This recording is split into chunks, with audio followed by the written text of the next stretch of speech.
Harusnya, apa dan bagaimana kejadian sebenarnya terjadi di hari-hari suram selama pemberlakuan darurat militer di Aceh tahun 2003 kalau tak ada wartawan yang terjun langsung?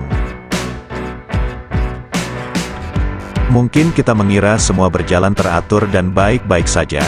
Untung saja kehadiran wartawan membuka tabir agar sajian berita sebenar fakta terjadi.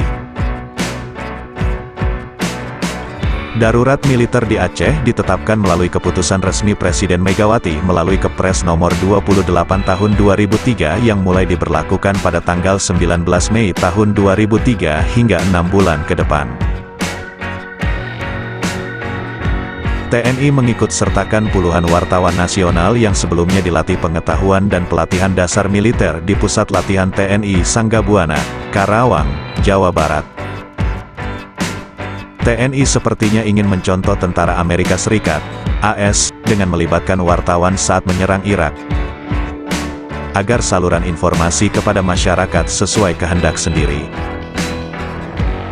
Izin operasi penumpasan GAM saat itu dimanfaatkan TNI dengan menerjunkan 50.000 pasukan yang terdiri atas Angkatan Darat, AD, Angkatan Laut, AL, dan Angkatan Udara, AU, serta pasukan Brimob Polri. Sedangkan, di pihak GAM diperkirakan hanya memiliki 2.500 pasukan bersenjata. Sudah ada mandat, secepatnya TNI akan tumpas GAM. Targetnya, 1 anggota TNI untuk 10 anggota GAM, tegas Brigjen Bambang Darmono. Nggak mudah, saya nggak yakin komandan, mungkin yang terjadi sebaliknya, ujar Ersa Siregar menjawab berseloroh.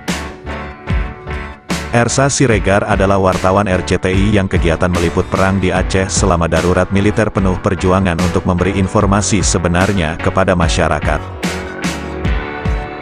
Kemudian, Brigjen Bambang Darmono meminta wartawan mengurus izin meliput operasi militer ke penguasa darurat militer daerah, PDMD, yang ada di Banda Aceh. Banyak wartawan tidak menggunakan rompi militer saat meliput karena berbahaya dan berpotensi menjadi sasaran tembak GAM.